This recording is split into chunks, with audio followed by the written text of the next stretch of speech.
तो इस कहानी की शुरुआत सांपों से भरे खतरनाक टापू से होती है, जहां 4 दोस्त सांपों को पकड़ने आए हुए थे। दरअसल ये लोग पैसे कमाने के लिए सांपों को पकड़कर बेचते हैं और आज भी ये लोग इस टापू पर इसी काम के लिए आए थे। उन्होंने उस टापू पर आकर एक मुर्गे की टांग पर रस्सी बांधी और उसे एक छोटी सी सुरंग के अंदर डाल दिया, ताकि जैसे ही कोई पाइथन जैसा बड़ा सांप उसे खाने की कोशिश करे तो वो लोग उस रस्सी को खींचकर उस सांप को पकड़ ले। तब थोड़ी देर इंतजार करने के बाद जैसे ही उस मुर्गे को सुरंग के अंदर किसी जानवर ने पकड़ा तो उनमें से सेंथियाओ नाम के आदमी ने रस्सी को खींचना शुरू कर दिया, लेकिन उसके थोड़ा जोर लगाने से वो रस्सी टूट गई, जिससे सेंथियाओ का शक यकीन में बदल गया कि पक्का इस सुरंग के अंदर कोई बड़ा सांप है। इसलिए सेंथियाओ ने अपने साथियों से कहा कि मैं खुद इस सुरंग के अंदर जाकर सांप को पकड़ कर लाता हूँ और जैसे ही मैं इशारा करूँ तो तुम लोग मुझे बाहर खींच लेना। इतना कहने के बाद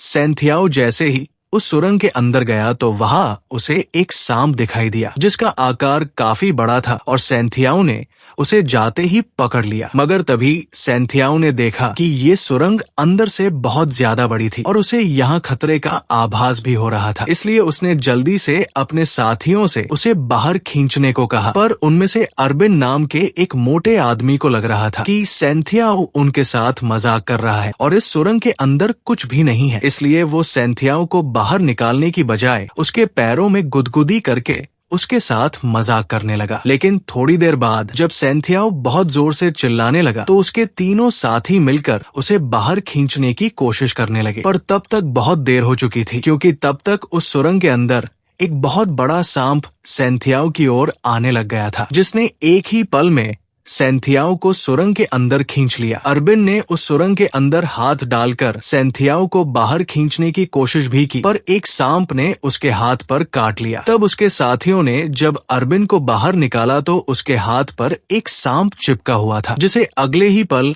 उन्होंने काट कर मार डाला। लेकिन उस सुरंग के अंदर से आ रही कुछ भयानक आवाजों से उन्हें लग रहा था कि सुरंग के अंदर कोई बहुत बड़ा मॉन्स्टर है, जिससे बचने के लिए वो लोग जल्दी से वहां से भाग निकले। वो लोग सुरंग से आ रही उस भयानक आवाज से इतना डर गए थे कि उन्होंने अपनी नाव निकाली और वापस अपने घर की ओर जाने लगे। तब तक रात भी हो गई थी और काफी बारिश भी हो रही थी और अरबिन इस बात से बुरी तरह सदमे में था कि उसकी वजह से ही सेंथियाओ की जान गई है। इस बात को लेकर उन लोगों में बहस भी होने लग गई थी, पर अचानक उनकी नाव को एक जोर का झटका लगा, जिससे वो लोग डर गए। इस झटके से उन्हें लगने लग गया था कि शायद उस टापू वाला मॉन्स्टर उनके पीछे आ गया है, पर उनको कुछ समझ में आने से पहले ही उनकी नाव को एक और झटका लगा और इस बार का झटका इतना ज्यादा बड़ा था कि उनकी नाव पूरी तरह से डगमगा गई। यहाँ तक कि दाबिंग नाम का उनका साथी पानी में भी गिर गया, जिसे देखकर बामियान ने नाव के ऊपर चढ़कर जल्दी से लाइट चालू की और अरबिन ने दाबिंग को बचाने के लिए जल्दी से पानी में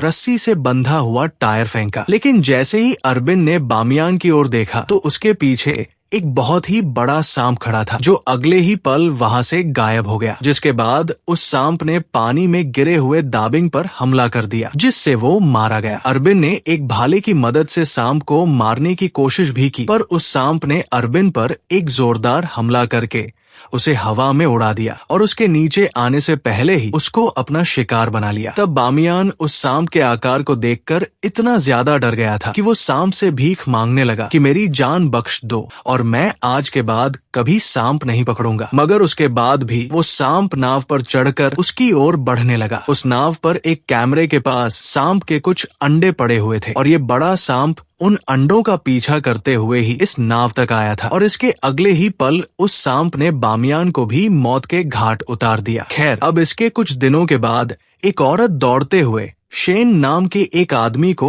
अपने घर की ओर ले जा रही थी। दरअसल शेन सांप पकड़ने वाला यानी कि एक स्नेक रेस्क्यूअर है और इस औरत के घर में एक खतरनाक सांप घुस आया था, इसीलिए उसने शेन को अपने घर बुलाया है। उस औरत के घर में घुसते ही शेन को वहाँ कुछ सांप के अंडे मिले, जिन्हें उस औरत का पति लेकर आया था और शेन का कहना है कि वो सांप इन अंडों के लिए ही यहाँ आया है। इसी बीच शेन को ऊपर वाले कमरे से कुछ आवाज आई। उसने ऊपर जाकर देखा तो उस औरत का पति और उसका बच्चा बहुत ही डरी हुई हालत में एक कोने में बैठे थे और वो जहरीला सांप उनके सामने था। उस सांप ने शेन पर भी हमला करने की कोशिश की, मगर शेन अपने काम में इतना ज्यादा माहिर था कि उसने कुछ ही पलों में बस एक रस्सी की मदद से ही उस सांप को पकड़ लिया। और जब उस औरत के बच्चे ने शेन को सांप से उनकी जान बचाने के लिए शुक्रिया कहा तो शेन ने कहा कि सांप बुरे नहीं होते, बस अपने पिता से कहना कि आज के बाद वो सांप के अंडे न चुराए। खैर, अब इसके बाद शेन के पास माफिन नाम का उसका एक दोस्त आया, जिसने आते ही अपने मोबाइल पर शेन को न्यूज दिखाई, जिसमें कुछ दिन पहले समंदर में हुई उस बड़े सांप वाली घटना के बाद आज पुलिस को समंदर के किनारे बामियान की लाश और कुछ सामान मिला था। इस न्यूज को देखने के बाद शेन बिना समय गवाए सीधा वाइल्ड लाइफ प्रोटेक्शन एसोसिएशन के ऑफिस जा पहुंचा, जहां उसने बामियान की फोटो दिखाते हुए सबको बताया कि बामियान के शरीर पर मिले दांतों के निशानों से ये पता चलता है कि एक टाइटन पाइथन का काम है, जिसकी लंबाई लगभग 15 मीटर होगी और ऐसे सांप सिर्फ स्नेक आइलैंड पर ही रहते हैं। इसलिए Shen wildlife conservation organization की पावर को इस्तेमाल करते हुए सरकार को स्नेक आइलैंड को नेचर रिजर्व घोषित करने की गुजारिश करना चाहता था। लेकिन तभी वहां बैठी जाओ नाम की एनवायरमेंट प्रोटेक्शन डिवीजन की सीनियर ने कहा कि ऐसा हो ही नहीं सकता, क्योंकि इंटरनेशनल स्नेक ऑर्गेनाइजेशन के मुताबिक ऐसे सांप धरती से 58 साल पहले ही गायब हो चुके हैं। इसलिए सबूत के तौर पर शेन ने सबको बामियान के कैमरा से ली हुई आखिरी वीडियो दिखाई, जिसमें उस टाइटन पाइथन को साफ देखा जा सकता था। और इस वीडियो को देखकर सबकी आंखें फटी की फटी रह गई। अब इस वीडियो को देखने के बाद उन्होंने जाओ को शेन के साथ स्नेक आइलैंड पर जाकर इसके बारे में पता लगाने को कहा, पर वहां जाने से पहले जाओ को पता चला कि शेन पहले एक फौजी हुआ करता था और वो स्नेक किंग का वंशज भी है। वहीं दूसरी ओर एक बड़ी रियल एस्टेट कंपनी के मालिक पेन को 4 डेजर्ट आइलैंड के लिए टूरिज्म प्रोजेक्ट मिले थे, जिनमें से एक स्नेक आइलैंड भी था। पेन ने अपने इस प्रोजेक्ट के लिए काफी सारे पैसे खर्च किए हुए थे और इसी सिलसिले में वो जिन नाम के एक आदमी के पास आया, जो कि ब्लैक मार्केट में सांपों को पकड़कर बेचता है। पेन ने जिन को सोने की कुछ ईंटें देकर कहा कि तुम्हें कैसे भी करके शेन को रोकना होगा, क्योंकि अगर शेन ने साबित कर दिया कि उस टापू पर टाइटन पाइथन मौजूद है तो मेरे उस टापू के प्रोजेक्ट पर लगाए हुए सारे पैसे बर्बाद हो जाएंगे। जिस पर जिन ने कहा कि मैं ऐसी नौबत आने ही नहीं दूंगा। तो अब इसके अगले दिन शेन जाओ और अपने दोस्त माफिन के साथ एक नाव के जरिए टाइटन पाइथन वाले टापू पर जाने के लिए निकल पड़ा। पर इस सफर के दौरान जब शेन ने दूरबीन से देखा तो उसे जिन भी अपने गुंडों के साथ उसी टापू की ओर आता हुआ दिखाई दिया, जिससे शेन समझ गया था कि जिन ने पेन के साथ हाथ मिला लिया है। खैर, अब उस टापू पर पहुंचकर जिन ने अपने गुंडों से वहां रहने का इंतजाम करवाया और वो लोग उस टाइटन पाइथन को पकड़ने की प्लानिंग करने लगे। पर इसी दौरान जब उनका मुतो नाम का आदमी थोड़ी दूर सुसु करने गया तो पास में बंधा हुआ उसका कुत्ता जोर जोर से भौंकने लगा। दरअसल उस कुत्ते को पास की झाड़ियों में कुछ दिखाई दे रहा था, इसलिए अगले ही पल वो अपनी रस्सी तुड़वाकर उन झाड़ियों में भाग गया, पर वापस नहीं आया। और इस बात से मुतो भी काफी डर गया था, लेकिन उसका डर उस वक्त 7वें आसमान पर पहुंच गया जब कुछ बहुत ही बड़ा तेजी से उसकी ओर बढ़ने लगा, जिसके कुछ देर बाद मुतो लड़खड़ाता हुआ टेंट के पास पहुंचा और उसकी हालत इस वक्त काफी खराब थी। मुतो के पीछे एक बहुत बड़ा कोबरा भी वहां आ गया था और उसी ने मुतो का ये हाल किया था। तब उस कोबरा को देखकर सब लोग वहां से भाग निकले, लेकिन वो कोबरा उनके एक साथी के सामने फन फैलाकर खड़ा हो गया और अगर वो आदमी अब हिला तो कोबरा उसे मौत के घाट उतार देगा। तब एक टेंट से एक लड़की और 2 आदमी बाहर आए जो कि आपस में भाई बहन थे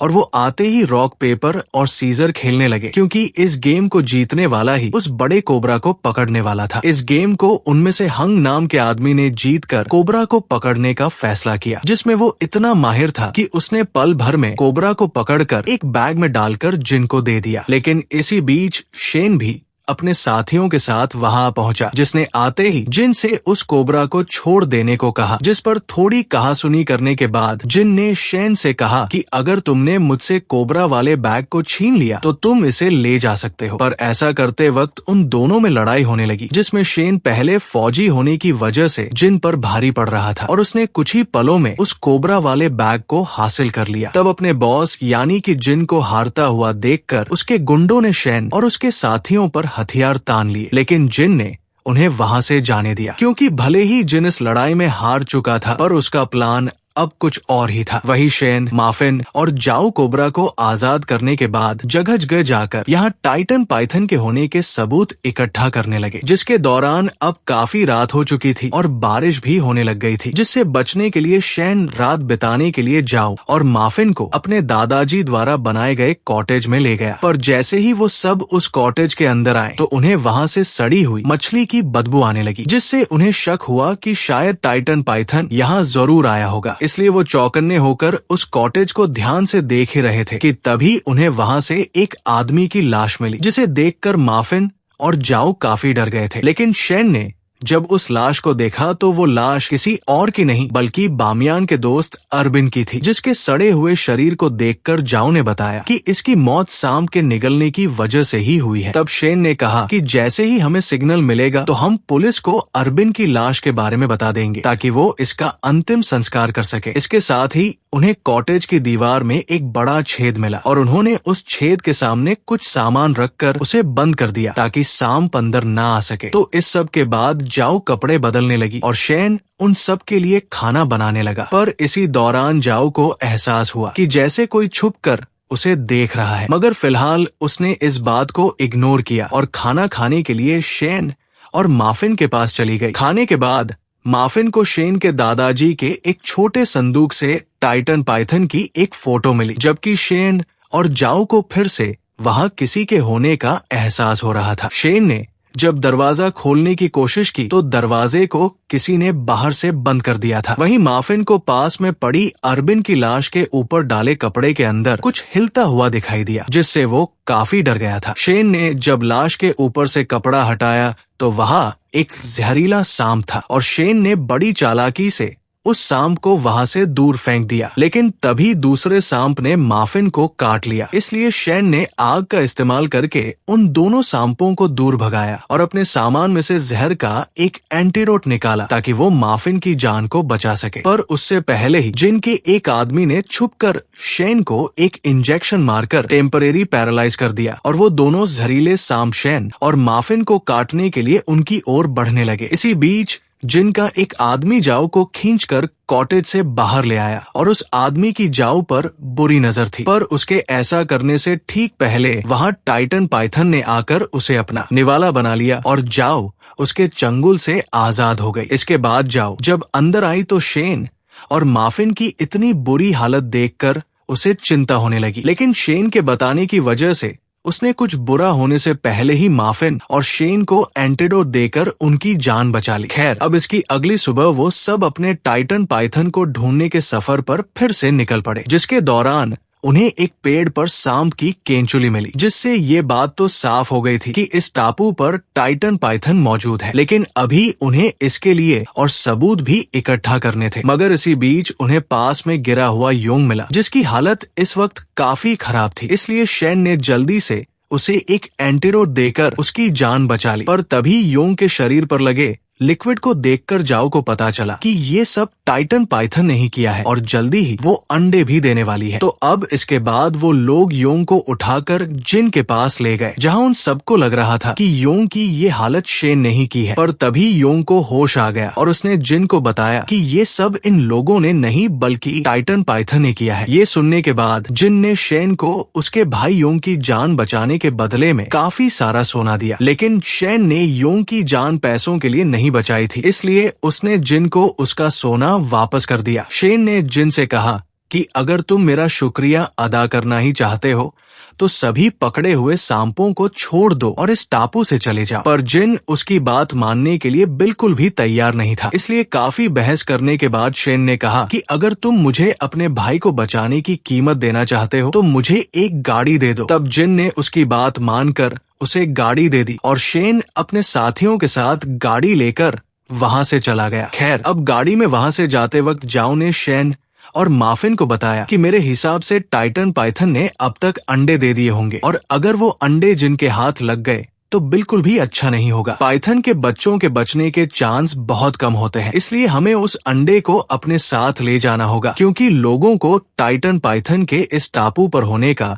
यकीन दिलाने के लिए इससे बेहतर सबूत और कोई नहीं हो सकता। तब शेन ने जाओ को बताया कि मैं स्नेक किंग फैमिली का वंशज हूँ और सांपों को बचाना ही मेरा मकसद है। मेरे दादाजी कहते थे कि टाइटन पाइथन इस दुनिया में मौजूद है, पर मैंने उनकी बात का कभी भी यकीन नहीं किया था। लेकिन बामियान की मौत के बाद जब मैंने उस पाइथन की वीडियो देखी तो मुझे मेरे दादाजी की बातों पर यकीन हो गया। इसलिए मैं चाहता हूँ सरकार इस टापू को नेचर रिजर्व घोषित कर दे ताकि लोग यहाँ आकर टाइटन पाइथन के हाथों अपनी जान न गंवाए। अब वो लोग ये बातें कर ही रहे थे कि तभी उनकी गाड़ी के सामने से टाइटन पाइथन गुजरा, जिसे देखकर वो लोग गाड़ी से उसका पीछा करने लगे ताकि वो सबूत के तौर पर उसकी वीडियो बना सके। लेकिन तभी अचानक उनकी गाड़ी के सामने एक गाड़ी आकर रुकी जिसमें जिन का एक गुंडा खोंग अपनी बहन के साथ था। दरअसल उन्हें लग रहा था कि उनके भाई को शेन ने मारा है, इसलिए वो लोग शेन और माफिन को मारने की कोशिश करने लगे। लेकिन काफी सारी लड़ाई के बाद शेन ने हंग को और माफिन ने उस लड़की को बेहोश कर दिया, जिसके बाद वो जल्दी से जाओ को ढूंढने निकल पड़े जो अकेली ही टाइटन पाइथन के पीछे चली गई थी। वही जाओ टाइटन पाइथन का पीछा करते हुए उसकी गुफा में पहुंच गई थी। उस गुफा से पाइथन को बाहर जाते हुए देखकर जाओ ने टॉर्च की मदद से जब नीचे देखा तो उसे वहां पाइथन के अंडे नजर आए, जिन्हें देखकर वो काफी खुश हो गई। अब पाइथन के उस गुफा में न होने की वजह से जाओ एक रस्सी के सहारे नीचे उतरकर पाइथन के अंडों को पास से देखने लगी। मगर जैसे ही उसे पाइथन के गुफा में वापस आने का एहसास हुआ तो उसने जल्दी से उसके एक अंडे को अपने बैग में डाला और उसे लेकर वापस से उस रस्सी के सहारे ऊपर जाने लगी। लेकिन तभी वो लड़का जाओ का पैर पकड़कर उसे नीचे खींचने लगा, जिसने कॉटेज के बाहर जाओ की इज्जत लूटने की कोशिश की थी। दरअसल पाइथन ने उसे अपनी गुफा में आकर उगल दिया था और वो किसी तरह से अब भी जिंदा था और उसका जाओ को कहना था कि अगर मैं मरूंगा तो तुम्हें भी साथ लेकर मरूंगा। लेकिन तभी जाओ को याद आया कि उसने टाइटन पाइथन को ढूंढते समय एक सांप का थोड़ा सा जहर निकालकर अपने पास रख लिया था। तब जाओ ने अपनी जेब से वही जहर निकालकर उस लड़के की आंखों पर डाल दिया, जिससे वो बुरी तरह से तड़पने लगा और जाओ रस्सी की मदद से वापस ऊपर चढ़ गई। उस लड़के ने तड़पते हुए पाइथन का एक अंडा भी तोड़ दिया था और उसने जाओ की रस्सी से वहां से निकलने की कोशिश भी की, पर इसी दौरान पाइथन अपनी गुफा में वापस आ गया और उसने अपनी जोरदार पकड़ से उस लड़के को मार डाला। तो अब इस सब के बाद जाओ गुफा से भागकर वापस आ रही थी, जहां रास्ते में उसे शेन और माफिन भी मिल गए। लेकिन जाओ के पीछे वो पाइथन भी आ रही थी, जिससे बचने के लिए शेन और माफिन ने जल्दी से जाओ को अपनी गाड़ी में बिठाया और पाइथन से बचने की कोशिश करने लगे। तब गाड़ी में शेन ने जाओ से पूछा कि तुम पाइथन के डीएनए सैंपल के अलावा कुछ और तो लेकर नहीं आए हो ना? तो जाओ ने झूठ बोलते हुए कहा कि मैं और कुछ भी नहीं लाई हूँ। लेकिन शेन जानता था कि पाइथन जाओ का पीछा इसीलिए कर रही है क्योंकि जरूर वो कुछ न कुछ वहाँ से अपने साथ लाई है। इसीलिए शेन के कहने पर जब माफिन ने जाओ का बैग चेक किया तो उसमें से पाइथन का वो अंडा मिला, जिसे जाओ उसकी गुफा से चुरा कर लाई थी। और शेन का कहना था कि अगर इस अंडे को पाइथन की गुफा में वापस नहीं रखा गया तो हम सब मारे जाएंगे। लेकिन जाओ किसी भी हालत में इस अंडे को अपने साथ ले जाना चाहती थी, इसलिए उसने माफिन के गले पर चाकू रखकर शेन को गाड़ी चलाने को कहा। और जब पाइथन उनसे काफी पीछे रह गया तो जाओ उनकी गाड़ी से निकलकर शेन और माफिन से दूर जाने लगी। मगर उसके वहां से निकलने से पहले ही जिन और उसके आदमियों ने आकर जाओ को घेर लिया, जहां उनकी बातों से ये साफ हो गया था कि जाओ भी असल में जिन की तरह ही किसी के लिए काम करती है और वो शेन के साथ इस टापू पर इसलिए आई थी क्योंकि उसे टाइटन पाइथन का अंडा लाने का कॉन्ट्रैक्ट मिला था। इसी बीच जिन के आदमी शेन और माफिन को भी पकड़कर गाड़ी से बाहर ले आए, जहां शेन ने जिन को समझाने की कोशिश की कि अगर इस अंडे को वापस नहीं रखा गया तो हम सब में से कोई भी जिंदा नहीं बचेगा। लेकिन जिन ने उसकी बात मानने की बजाय शेन, माफिन और जाओ को पकड़कर बांध दिया। जिन ने माफिन और शेन को एक कंटेनर के अंदर बांधकर उनके ऊपर काफी सारा खून गिरा दिया था ताकि वो उन दोनों को चारे की तरह इस्तेमाल करके टाइटन पाइथन को वहां बुला सके, क्योंकि जिन उस खूंखार सांप को पकड़ना चाहता था। तब थोड़ी ही देर में उस खून की महक का पीछा करते हुए पाइथन भी वहां पर आ पहुंचा। मगर शेन ने बड़ी ही चालाकी और बहादुरी से अपनी और माफिन की रस्सी खोल दी, जिसके बाद वो पाइथन को चकमा देकर वहां से निकलने भी वाले थे। मगर बाहर टेंट में मौजूद जिन ने सीसीटीवी कैमरा से ये देखा तो उसने बाहर से कंटेनर के दरवाजे को बंद करवा दिया और शेन और माफिन वहाँ पर फंस गए। वही जाओ ने भी ये सब देख लिया था, इसलिए उसने बड़ी चालाकी से अपने हाथ खोले और शेन और माफिन को बचाने के लिए बाहर भागी, मगर जिन के गुंडे उसे पकड़ने के लिए उसके पीछे पड़ गए। तब जाओ ने किसी तरह योंग के गले पर चाकू रखकर उसे अपने कब्जे में ले लिया और मौका मिलते ही उस कंटेनर के ऊपर चढ़ गई जिसमें शेन और माफिन थे। जाओ ने जल्दी से उस कंटेनर के ऊपर बनी खिड़की खोली, जिसके जरिए बड़ी मुश्किल से शेन और माफिन पाइथन से बचकर बाहर आए और जिन और उसके लोगों से लड़ने लगे। इस लड़ाई के दौरान हंग शेन पर काफी भारी पड़ रहा था, मगर उसके शेन को मारने से पहले ही पाइथन ने उसे अपना शिकार बना लिया। वहीं माफिन भी इस लड़ाई में बुरी तरह से पिट रहा था, इसलिए मौका मिलते ही उसने उस कंटेनर का दरवाजा खोल दिया, जिससे उस कंटेनर में कैद पाइथन बाहर आकर सबका शिकार करने लगा और वहाँ पर भगदड़ मच गई। इस लड़ाई में पाइथन ने जिन के भाई योंग को भी अपना शिकार बना लिया था और जिन इसका जिम्मेदार शेन को मान रहा था, इसलिए वो शेन को मारने के लिए उसके पीछे पड़ गया। तब जिन लकड़ी काटने वाले एक बड़े ब्लेड से शेन को मारने की कोशिश करने लगा, पर ऐन वक्त पर माफिन ने जिन को गिराकर शेन की जान बचा ली। इसी बीच जाओ जल्दी से पाइथन के अंडे को लेकर वहाँ से भागकर सीधा नाव पर आ गई और इस टापू से निकलने की तैयारी करने लगी, लेकिन उसके वहाँ से निकलने से पहले जिन भी उसका पीछा करते हुए वहाँ पहुँच गया और उसने आते ही जाओ को मार मार कर अधमरा कर दिया। जिसके बाद जिन ने जैसे ही नाव को स्टार्ट किया तो वैसे ही नाव पर शेन और माफिन भी आ पहुँचे, जिन्हें देखकर जिन जाओ के गले पर चाकू रखकर उन दोनों को नाव से नीचे उतरने को कहने लगा, लेकिन जाओ ने जिन के हाथ पर काट लिया और जिन ने वो चाकू उसकी पीठ में घुसा दिया। मगर तभी शेन ने जिन को आग बुझाने वाला